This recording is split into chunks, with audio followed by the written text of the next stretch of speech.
உள்ளவனவனோ அவனுக்கு கொடுக்கப்படும், இல்லாதவனவனோ அவனிடத்தில் உள்ளதும் எடுத்து கொள்ளப்படும் என்று. ஆகவே முதலாவது தேவனுடைய ராஜ்யத்தை தேடுகிற உணர்வுள்ளவனவனோ அவனுக்கு எல்லாம் கூட கொடுக்கப்படும். இரண்டாவது, ஆண்டுடைய வார்த்தைக்கு செவி கொடுக்கிறவனவனோ அவன் கேட்டுக்கொள்வது எதுவோ அது அவனுக்கு கொடுக்கப்படும்.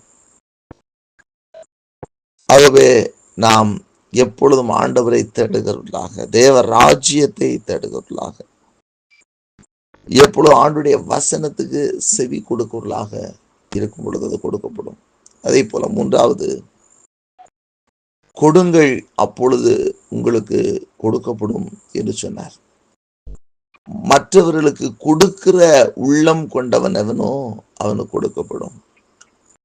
இயேசு சொன்னார், ஏழைக்கு இறங்குகிறவன் கர்த்தருக்கு கடன் கொடுக்கிறான், அவன் கொடுத்ததை கர்த்தர் அவனுக்கு திரும்ப கொடுப்பார் என்று சொல்லி அவனுடைய வசனம் சொல்லுகிறது.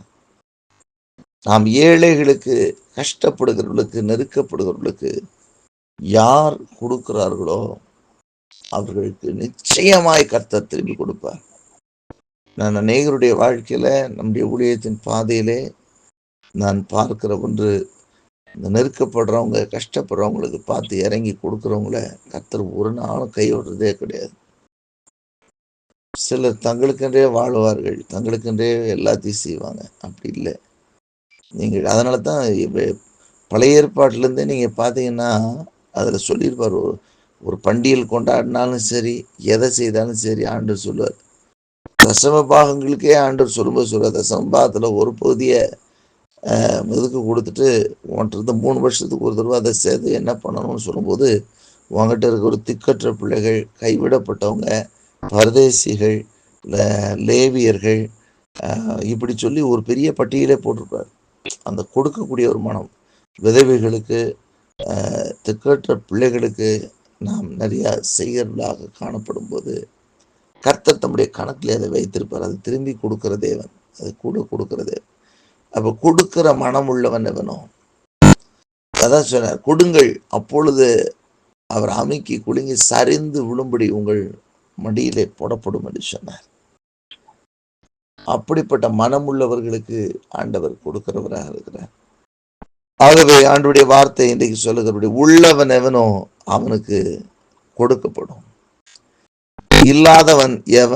இல்லாதவனோ எவனோ அவனிடத்தில் உள்ளதும் எடுத்துக்கொள்ளப்படும். அப்படின்னா அவன்கிட்ட இருக்குது, ஆனா அதையும் எடுத்துக்கொள்ளப்படும் என்று சொல்லுகிறார்.